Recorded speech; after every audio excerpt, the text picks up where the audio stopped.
দিত নাই, পৃথিবীর কোন মানুষ জাতি কেউ আমার কবরকে হেল্প করতো নাই। ঠিক কিনা? যে গুনাহ করবা কবর যাইবা, ওই কবর তুমি তোমার সওয়াল আনসার যদি দিতে না পারো, ও মুসলমান একটাবার তোমার চিন্তা লাগে না? কত মুসলমান মারা যায়, অনেক মুসলমানের জানাজা পর্যন্ত জমিন দেওয়া সৌভাগ্যে জুটে না। ওই শ্রীলঙ্কার মধ্যে লকডাউনে কত মুসলমান মারা গেল, ওদেরকে একটাবারও জনাজা দেওয়া হয়নি, না গোসল দেওয়া হলো, সবাইকে নিয়ে মাটির মধ্যে চাপা দিয়ে দাফন করা হলো। নাউযুবিল্লাহ। আজকে যদি আমার সম্বন্ধে এই বিচারটা করা হয়, আমি যদি মারা যাই, আপনি যদি মারা যান, আর যদি দাফন না হয়, আর যদি জনাজার নামাজ খান্তা না হয়, আমাকে যদি মারা যাওয়ার পরে গোসলটা পর্যন্ত যদি না দেওয়া হয়, ও মুসলমান, আল্লাহর জাতর কসম খাইয়া খইয়ার ওই কবর গিয়ে শান্তি পাইতে নাই, আখিরাতের ময়দানও শান্তি পাইতে নাই। ঠিক কিনা? তাই তো কিয়ামতের ময়দানে যদি নবীজির সুপারিশ পাইতে হয়, আবার নবী জনাব নবী করিম সাল্লাল্লাহু তাআলা আলাইহি ওয়াসাল্লাম ফরমায়, দুনিয়ার জমিনের মধ্যে তোমরা আমারে একসেপ্ট করো, আমারে ফলো করিয়া তোমাদের দিন থেকে ওখানে আমি নবীজির সুন্নাত দিয়ে তোমরা দিন থেকে ওখানে রঙ্গাও।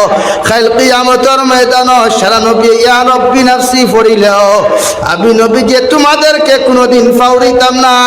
সুবহানাল্লাহ। যে নবীজি 63 বছর দিন থেকে একটা দিন বালা করে পেট ভরি খাইলা না, দামি দামি কোনো পোশাক পর্যন্ত লাগাইলা না। হযরতে আবু বকর সিদ্দিক রাদিয়াল্লাহু তাআলা আনহু ফরমায়, আবার নবীজি সারাটা দিন থেকে একটা জুব্বা দিয়ে জুমার নামাজ খানতা জমিনে ফাটাইলা। সারাটা দিন থেকে আবার নবীজি মাস গেল চুলার মধ্যে আগুন জ্বলল না। যে নবীকে জঙ্গে খন্দকের মধ্যে ফেটো নাই, বাদ ফিটির মধ্যে নাই খাবার দইয়া সাইটে পাথর মুবারক বান্ধিয়া ওই মোটা মোটা পাথর এখন নিজ হাতে ভাঙ্গিতরা। হযরতে সালমানে ফারসি রাদিয়াল্লাহু তাআলা আনহু ফরমাইন, সারা সাহাবায়ে কেরাম হলে যখন ওই জঙ্গে খন্দকের মধ্যে খন্দক খোদা শুরু করলা, একজন সাহাবীর পেটের মধ্যে নাই ভাত, পিঠির মধ্যে নাই খাবার, এর বাদেও সারা সাহাবায়ে কেরাম হলে শুধু আল্লাহর শুকরিয়া আদায় করতরা, আল্লাহুম্মা লাউলা আনতা মাহতাদাইনা ওয়ালা সাল্লাইনা ওয়ালা তাসাদ্দাকনা। ওগো আল্লাহ, আমাদের পেটো নাই ভাত, পিঠির মধ্যে নাই কাপড় দয়াল, এর বাদেও আমরা কোনো বেজার নাই, আমরা শুকরিয়া আদায় করিয়া হইয়ার আমাদের মতো মুসলমানদের যদি জমিনের মধ্যে হেদায়ত না দিতায়, তাহলে আমাদের সম্মানিত কপাল দিয়ে আপনার কুদরতের কদম সজ্জা দিলাম না অনে, আর আপনার কুদরতের কদম সজ্জা যদি দিতাম পারতাম না রে দয়াল, জীবনে কোনোদিন আপনার রাস্তা শ্রদ্ধা দিতাম পারলাম না অনেক। সুবহানাল্লাহ। প্রত্যেকজন সাহাবায়ে কেরাম হলেন নবীজি ফরমাইন, আমার সাহাবায়ে কেরাম হলেন পেটো নাই ভাত আর পেটের মধ্যে নাই কাপড়, গরুর মধ্যে বিবি বাচ্চা হলে হাউ মাউ করিয়া কান্দিতরা। একজন বিবি বাচ্চার পেটের মধ্যে গরুর মধ্যে গিয়া নবীজি জিকার করলা, ও সাহাবায়ে কেরাম হলেন পরিবার হল খোঁজায়, তোমাদের গরুর মধ্যে কি পরিমাণ খানি আছে? সারা সাহাবায়ে কেরাম হলেন ফ্যামিলির থেকে জবাব হইল, ইয়া রাসূলুল্লাহ, ওগো আল্লাহর নবী, সকাল থেকে এখন পর্যন্ত এক লোকমা পেটের মধ্যে খানি দেই নাই, আবার হরু তাকলে না খাইয়া বিছানার মধ্যে গড়াগড়ি খতরা। ইয়া রাসূলুল্লাহ, ওগো আল্লাহর নবী, না খাইয়াও যদি জমিন থেকে বিদায় হয়ে যায়, এরপরেও যদি দ্বীনে ইসলাম ওখান জমিনের মধ্যে জিন্দা হয়, আমরার কোনো দুঃখ থাকতো না, জন্ম আমাদের মতো মানুষের কারণে দ্বীনে ইসলামের জমিন বিজয়ী পাইছে। সুবহানাল্লাহ। ও সাহাবায়ে কেরাম এক বাক্যে বলতে, আল্লাহুম্মা লাউলা আনতা মাহতাদাইনা ওয়ালা সাল্লাইনা ওয়ালা তাসাদ্দাকনা। ওগো আল্লাহ, যদি আমাদেরকে হেদায়েত না দিতায়, আজকে তোমার কুদরতের কদম আমার সম্মানিত মাথা লাগাইয়া ওই তোমার কুদরতের কদম সিজদা দিতাম পারলাম না অনেক, কারণ সারাটা দিন দেখে আমার পূর্বপুরুষে ওই দুনিয়ার জমিন নিজ হাতে বানানো মূর্তির সামনে খানো মাথা নত করলো রে দয়াল। আজকে হেদায়ত দেওয়ার কারণে আমাদের সম্মানিত মাথা দিয়া তোমার কুদরতের কদম সিজদা দিয়ার সুবহানাল্লাহ। আল্লাহ যদি আমাদেরকে হেদায়ত না দিতে ওই দুনিয়ার জমিনের মধ্যে রে দয়াল তোমার রাস্তার মধ্যে সদকা করতাম পারলাম না অনেক।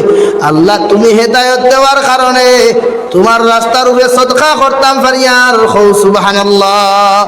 জনাবে নবী করিম সাল্লাল্লাহু তাআলা আলাইহি ওয়াসাল্লাম ফরমায়, আমার সাহাবায়ে কেরাম হলে জিন্দেগিতে এত খুশি এত আরাম আমি দেখলাম না।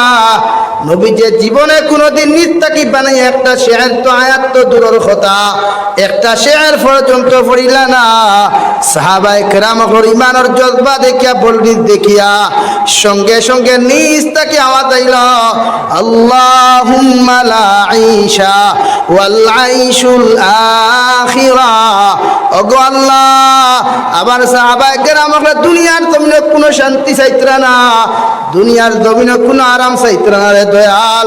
এরা কিয়ামতের ময়দানও শান্তিতে বেহেশত যাওয়ার লাগিয়া এত দিনের আপনার দিনের এত মেহনত খতরা সুবহানাল্লাহ।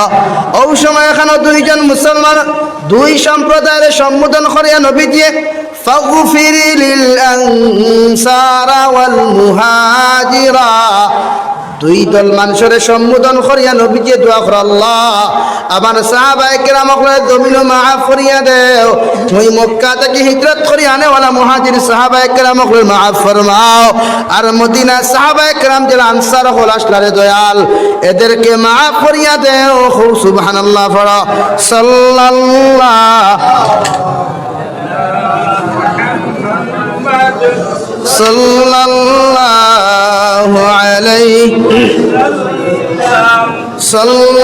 সাল্লাল্লাহু আলা মুহাম্মদ সাল্লাল্লাহু আলাইহি সাল্লাল্লাহু আলা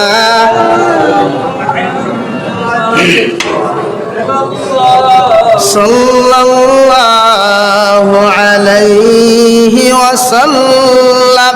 আমার দুস্থ আল্লাহর বুজুর্গ আল্লাহ তাআলা ফরমায়, ওয়া ইন্নামা তুওয়াফাউনা উজুরাকুম ইয়াউমাল কিয়ামাহ ফামান যুহদিহা আনিন নার। কিয়ামতের ময়দান ওই দিন তুমি সাকসেসফুল হইবা রে বান্দা, ওই দিন তুমি পরিপূর্ণরূপে জমিনের মধ্যে কামিয়াব হইবা। এই যে দিন আল্লাহ তাআলা দয়ার ইহসান করিয়া মায়া করিয়া তোমার মতো মুসলমানরে কইবা, আমি তোমারে জাহান্নাম থেকে নাজাত দিলাম সুবহানাল্লাহ। লা ইলাহা। এ মুসলমান কিসের তো অহংকার, কিসের তো বড়াই? একটা বারো কি তোমার চিন্তা লাগে না? হইছে কত মুসলমান সৌদি আরব মারা যায়, কত মুসলমান কুয়েতের জমিনে মারা যায়। ওরা তো জানতো না বাড়ি থাকি যায় আর জীবনে আমার মা দেখতাম না, বাবা দেখতাম না, ওদের লাশ তো জীবনে কোনোদিন বাড়ির মধ্যে আসতো না। ওরা যদি একটা বার জানতো, আল্লাহর জাতর কসম ওই মুসলমানকে মাইরিয়াও কোনোদিন মারিয়াও কোনোদিন সৌদি দেওয়া যাইত না। ঠিক কিনা? কত মুসলমানের ছেলে বেঙ্গালুর যায়, কত মুসলমানের ছেলে মেয়ে আপনার বিদেশের জমিনে পড়াশোনার রোজগারও যায়, ইলাও তো ভাবা যায় লাশ পুতা পর্যন্ত বাড়িতে আর কোনো টাকা পয়সা থাকে না। ও মুসলমান, একটা বারো কি চিন্তা লাগে না? ওই নাফরমান অবস্থায় যদি যারা পরিমাণ গুনাহ লিয়া যদি জমিন থেকে চলে যায়, ওই কবর 3.5 হাত কবর নিচে বিসমিল্লাহি ওয়া আলা মিল্লাতে রাসূলিল্লাহ দাফন করার সাথে সাথে আমার মা চলে যাবে, বাবা চলে যাবে, আমার খলিঞ্জার টুকরা পাই আমার কবরের দ্বারা থাকতো না, আমার খলিঞ্জার টুকরা বাবা আমার কবরের পাশে থাকতো না, আমার ছেলেও থাকতো না। ওই ছেলে সন্তান মেয়ে সন্তান গুলো আমার কবরের কাছ থেকে চলে যাবে। কবরের মধ্যে একাই একবার একলা আমার কবরের মধ্যে উঠাইয়া যখন সারা মানুষ 40টা কদম চলে যাবে, দুইজন ফরিস্তা আপনারা মানে সওয়াল করবা, এক নম্বরে সওয়াল করবা মার রব্বুকা, দুই নম্বর মা দীনুকা, তিন নম্বর মান নবিয়্যুকা মান হাযার রাজুল। ও আল্লাহর বান্দা, তোমার রবকে চিনেন, কোসাই তোমার ধর্ম কি, তোমার নবীর নাম কি বলে দাও, অথবা ওই নবীর চেহারা মুবারক দেখে কইব ওই ব্যক্তিরে কি তুমি চিনো। হে আল্লাহর বান্দার বান্দি, ওই তিনটা সওয়ালের আনসার যদি তোমার আমার লাখান মুসলমানে দিতাম না পারি, আল্লাহর জাতর কসম খাইয়া কইয়ার জনাব নবী করিম সাল্লাল্লাহু তাআলা আলাইহি ওয়াসাল্লাম ফরমায় ওই কবরখানটা জাহান্নামের গড়া হয়ে যায়। নাউযু বিল্লাহ।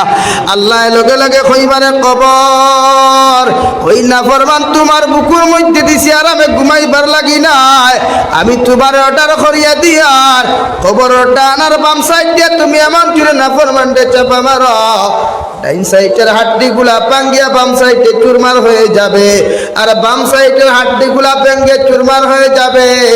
আসমানে আর জমিনে নাফরমানে যখন চিৎকার দিব, ওই সময় এখানে আবার আল্লাহ তাআলা মালিক দারোগারে কইব, মালিক দারোগা, ওই নাফরমানের চিৎকার আর চেঁচামেচি যন্ত্রণায় লাগা কবরের কোনো দিনদার মুসলমানে বেহেশত আরাম পাইতো নাই।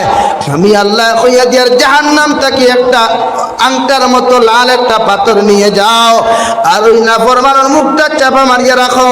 নাউযু বিল্লাহ। আল্লাহর নবী জনাবে নবী করিম সাল্লাল্লাহু তাআলা আলাইহি ওয়াসাল্লাম ফরমায়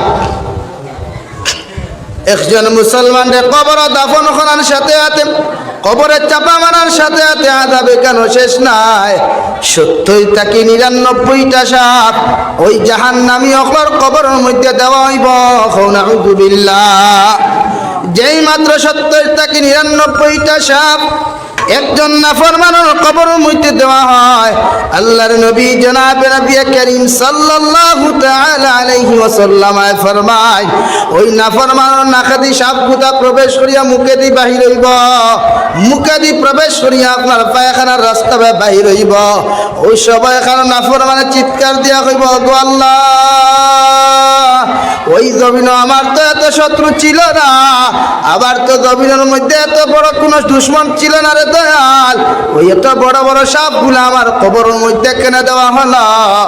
আবার আল্লাহ জবাব দিবেন, নাফরমান, জমিনের মধ্যে তোমার শত্রু ছিল না তো সেটা ঠিক, কিন্তু জমিনের সুদ খাইলে ঘুষ খাইলে কত নাফরমানি জমিনের মধ্যে তুমি করলাই। আমি আল্লাহ তোমার জমিনের মধ্যে তোমার নবীর সাপুর ফানির কারণে, তোমার নবীর দোয়ার কারণে তোমার কোনোদিন জমিন আটকাই নাই, ওই কবর দাফন করা হয়েছে। আমি আল্লাহ তাআলা তোমার কবরের মধ্যে আযাব দিয়া যাইয়ার কিয়ামত পর্যন্ত কোনোদিন শান্তি পাইতে নাই। নাউযু বিল্লাহ। তাই তো আমার আল্লাহ তাআলা ফরমান, ওয়া ইন্নামা তুওয়াফাউনা উজুরাকুম ইয়াউমাল কিয়ামাহ। বন্দা, কবর দিন থেকে মৃত্যুমার লগে লগে তোমার দিন দেখিটা শেষ নয়, ওই কিয়ামতের ময়দানে আমি আল্লাহর সামনে তুমি হাজির দিবাই। যেই দিন কিয়ামতের ময়দানে আর সাদিমন ছায়ার তল ব্যতীত কোনো ছায়া থাকতো না। সারা নবী আর রাসূল হলে শুধু ইয়া রব্বি নাফসি, ইয়া রব্বি নাফসি হইয়া খান্দিবা। এই সময় এখানে সূর্য আদা তুফরে থাকবো, তফসিরে জালালাইনের মধ্যে ফরমান সূর্য ওখানে একাত উপরে থাকবো, পায়ের তলার মধ্যে কোনো মাটি থাকতো না, পায়ের তলা ওখান তাম্বায় পরিণত হয়ে যাবে। সমস্ত মানুষ জাতির শরীরের মধ্যে একটু কাপড় থাকতো না, তাগাও থাকতো না। ওই সারা মানুষের দুনিয়ার জমিনের মধ্যে যখন আরাম করবো, ইলা কোনো আরাম পাইতো নাই। আল্লাহ সূর্যরে কইয়া দিবরে, সূর্য তোমার মধ্যে যে পরিমাণ তাপ আর উত্তাপ আর ভোল্টেজ আমি আল্লাহ দিয়া দিছি, ওই সারা ভোল্টেজ গুলা তুমি জমিনের মধ্যে নির্ধারণ করো, জমিনের মধ্যে নিক্ষেপ করো।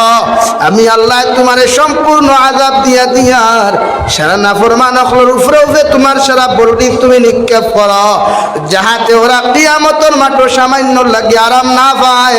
নাউযু বিল্লাহ।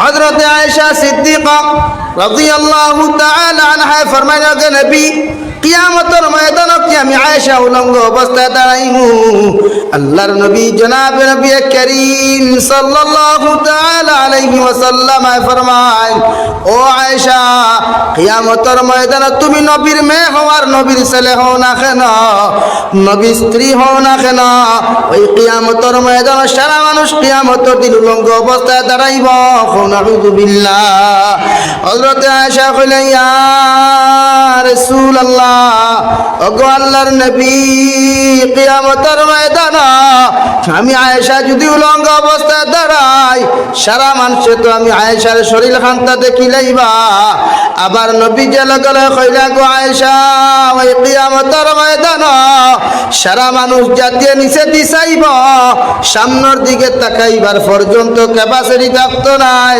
নাউযু বিল্লাহ হযরত আয়েশা ফরমান ইয়া রাসূলুল্লাহ ওই সূর্য লক্ষ লক্ষ মাইল উপরে থাকার পরেও আমরা গরম জানতাম পারি আর না কিয়ামতের ময়দানে সূর্য আদাত উপরে থাকপরে নবী ওই সূর্যের তাপ আর উত্তাপ আমরা কেমনে করে সহ্য করব আবার নবী জবাব দিলা গো আয়েশা যে মানুষে পাঁচ ওয়াক্তের নামাজ জমিনের মধ্যে পড়িছে কোরআনে কারীম তিলাওয়াত করছে তার দিন থেকে ওখান শরীয়ত সম্মত দিন থেকে ওখান খাটাইছে ওই মানুষ জাতির শুধুমাত্র মুখ ওখান কামিব সুবহানাল্লাহ আর যে মানুষে জমিন বেফরদয়া চলছে নাফরমানি করছে সুদ খাইছে ঘুষ খাইছে গাঁজা খাইছে জমিন মানুষ জাতির হক মারিয়া জমিনও খাইছে ওই মানুষটার সারাটা শরীর গামতে গামতে জমিন ওখান তাম্বা পরিণত হয়ে যাবে ওই মানুষে যদি নিচে দিছ কুরবানি ছাড়িয়া শুধুমাত্র ইয়া রব্বি নাফসি ইয়া রব্বি নাফসি হইয়া খান্দিবা কোনো মানুষের ইন্তিকির মধ্যে নিজের গুনার উপরে শর্মিন্দা হইবা কোনো মানুষের আল্লাহ আরশে আযীমের ছায়ার তলে জায়গা দিত নাই নাউযু বিল্লাহ তাই কিয়ামতের ময়দানে সারা মানুষ যখন যাইবে আমার আল্লাহ রাব্বুল আলামিন কোরআনে কারীমের 15 নম্বর পারার মধ্যে ফরমান ওয়া উযিআল কিতাবু ফাতারাল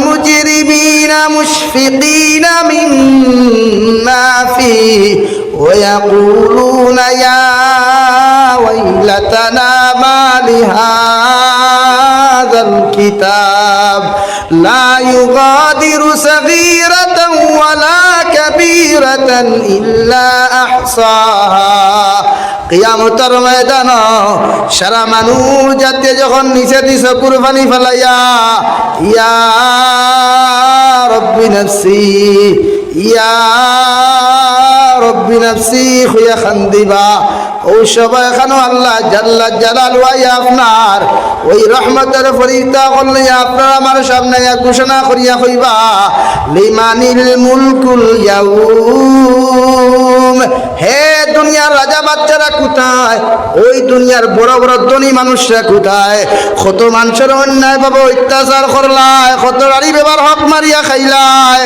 আজকে একটা বার দাঁড়াও তোমাদের বেটাগিরি তোমাদের সম্পত্তি তোমাদের শক্তিগুলা দেখাও আমি আল্লাহ তোমাদেরকে প্রশ্ন করি নেতা হল খেতা হল দুনিয়ার প্রাইম মিনিস্টার তাকি লইয়া যত বড় বড় দাম্ভিকতা করনেওয়ালা ব্যক্তি একটা বার আমার সামনা খানো দাঁড়াও আর তোমরা বলো চাইন আজকের দিন কোন বিচারের মালিককে তোমরা জানাও চাইন সারা মানুষে কোনো জবাব দিত না নিচে দি খোল্লা দিয়া শুধুমাত্র ইয়া রব্বি নাফসি ইয়া রব্বি নাফসি ও সবাই এখানে আমার আল্লাহ তাআলা জবাব দিবা লিল্লাহিল ওয়াহিদিল কাহ্হার আজকের দিন কোন বিচারের মালিক আমি একমাত্র আল্লাহ সুবহানাল্লাহ হে রাজা বাচ্চারা আজকের দিন কোনো ঘুষ থাকবে না কোনো উকিল নাই কোনো ম্যাজিস্ট্রেট নাই কোনো বেঈমান কোনো মরিব থাকতো নাই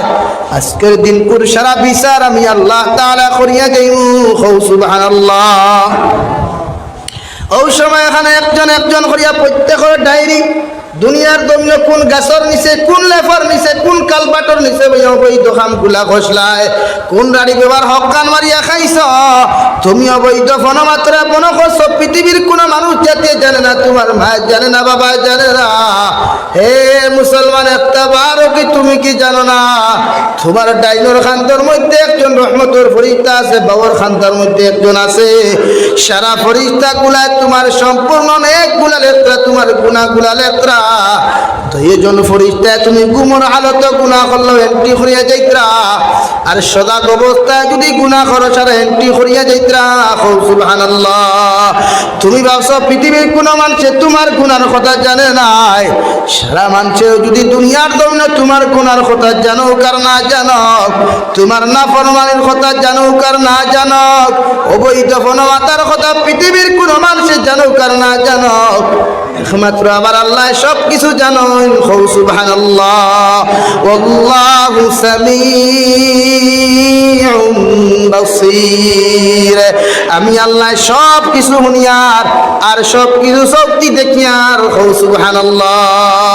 কিয়ামতের ময়দানে তোমার সামনে খানো ওই জিন্দেগির সারা নেক আমল আর গুনার খাতাগুলা যখন হাজির করা হবে, ওই সবাই এখানে তুমি আল্লাহর কাছে আনসার মালি হাদাল কিতাব। ওগো আল্লাহ, এত বড় ডায়েরি, এত বড় কিতাব তো জীবনে কোনোদিন দেখি নাই রে আল্লাহ।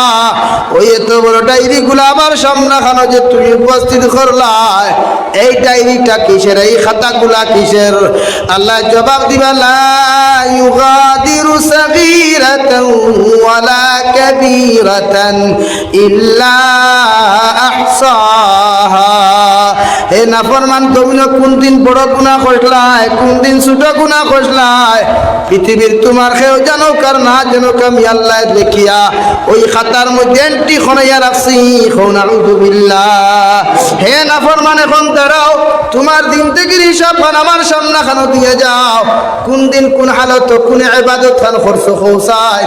নাফরমানে যখন কোনো জবাব দিতে পারত না, আবার আল্লাহ তাআলা কুরআনে কারীমের মধ্যে ফরমায়, আল ইয়াউমা নাখতিমু আলা আফওয়াহিহিম ওয়া তুকাল্লিমুনা আইদিহিম ওয়া তাশহাদু আরজুলুহুম বিমা কানু ইয়াকসিবুন। আবার আল্লাহ তাআলা কুরআনে কারীমের মধ্যে ফরমায়, কিয়ামতের ময়দানে সমস্ত মানুষ জাতির মুখের মধ্যে তারা লাগান হইব, ওই মানুষ জাতির হাসে সাক্ষী দিব, পায়ে সাক্ষী দিব, সমস্ত আঙ্গুলগুলারে আল্লাহ তাআলা মুখে পরিণত করব। ওই আঙ্গুলের মাথার মধ্যে দাঁত নিয়ে দিব, আঙ্গুলে তোমার বিরুদ্ধে সাক্ষী দিব। কোন দিন কোন হালত আঙ্গুল দিয়ে তুমি অবৈধ টাইপিং করলাই, কোন মানুষের অবৈধ তুমি টাচ করলাই, কোন মানুষ জাতির অবৈধ সম্পদগুলো তোমার হাত দিয়ে তুমি দাবিত করলাই, তোমার পায়ে তোমার বিরুদ্ধে সাক্ষী দিব, তোমার সমস্ত অঙ্গ প্রত্যঙ্গে সাক্ষী দিব। হে মুসলমান, দুনিয়ার জন্য তুমি ট্রাফিক আইনে মানিয়া কত সুন্দর করে চলো, কোন জায়গার মধ্যে পুলিশে নয়টি লেখিয়া তুইলে কত সুন্দর করে ফলো করো, একটা বারও কি চিন্তা লাগে না। ওই তোমার ডাইনোর খান্দ বাবার খান্দ দুইজন ফরিস্তা আল্লাহ দিয়া দিল, ওই সারা ফরিস্তা হলে তোমার সব কিছু লিপিবদ্ধ করিয়া রাখরা। কিয়ামতের ময়দানে যখন তোমার সামনে কানো সারা হাজির দেওয়া হবে, আল্লাহর রাতর কসম খাইয়া কইয়ার কোন মুসলমানের যত সময় পর্যন্ত হিসাবে মিলাইতে পারতো না, অত সময় একজন মানুষ জান্নাতও যাইতে পারতো না আর জাহান্নামও যাইতে পারতো না। এখন নাউযু বিল্লাহ। আর যদি কোনো মানুষ তার জিন্দেগির হিসাব না মিলাইতে পারে, ওই মুসলমানের যখন কিয়ামতের ময়দানে শুধু ইয়া রব্বি নাফসি ইয়া রব্বি নাফসি হইয়া কান্দিব। আদম আলা নবিয়িনা আলাইহিস সালাতু ওয়াস সালাম থেকে লইয়া ঈসা রূহুল্লাহ আলাইহিস সালাতু ওয়াস সালাম পর্যন্ত সারা নবী আর রাসূল লইয়া রব্বি নাফসি ইয়া রব্বি নাফসি হইয়া কান্দিবা। পৃথিবীর কোনো মানুষে তোমার মায়ে তোমার সাহায্য করতো না, তোমার বাবায় তোমার সাহায্য করতো না, তোমার কলিজার টুকরা ভাইও তোমার কোনো সময় সাহায্য করতো না। বন্ধা, তোমার জিন্দেগির হিসাব যখন তুমি দিতে পারছো না, অত সময় পর্যন্ত জান্নাত যাওয়া তোমার পক্ষে সম্ভব না। এখন নাউযুবিল্লাহ। হে যুব সমাজ, কিসের এত অহংকারী, কিসের এত বড়াই ঘটায়? একটা বারও কি তোমার দিলের মধ্যে চিন্তা জাগে না রে মুসলমান? আমি যে ওই গুনাহটা করি আর ওই হালত যদি মালাকুল মউত আবার লাখান না ফরমানতে জমিনের মধ্যে যদি দাফন আপনার চাপট মারি দিলায়, আমি জাবির হুসাইনও যদি মারা যায় আর আমার জিন্দগির মধ্যে যদি গুনাহ থাকে, আল্লাহর জাতর কসম খাইয়া খুইয়ার যত লম্বা লম্বা নসিহত করি আর যত আমল করি না কেন, ওই জিন্দগির মধ্যে সামান্য পরিমাণ যদি গুনাহ লইয়া যাই রে ভাই, পৃথিবীর কোনো মানুষ আমার খবর কি আমার সওয়ালের জবাব দিত না। পৃথিবীর কোনো মানুষ জাতি কেউ আমার খবর কি হেল্প করতো না। ঠিক কিনা? যে গুনাহ করবা কবর যাইবা, ওই কবর তুমি তোমার সওয়ালের আনসার যদি দিতে না পারো, ও মুসলমান একটাবার তোমার চিন্তা লাগে না? কত মুসলমান মারা যায়, অনেক মুসলমানের জানাজা পর্যন্ত জমিনত দেওয়া সৌভাগ্যে জুটে না। ওই শ্রীলঙ্কার মধ্যে লকডাউনে কত মুসলমান মারা গেল, ওদেরকে একটাবারও জানাজা দেওয়া হয়নি, না গোসল দেওয়া হলো, সবাইকে নিয়ে মাটির মধ্যে চাপা দিয়ে দাফন করা হলো। নাউযুবিল্লাহ। আজকে যদি আমার সম্বন্ধে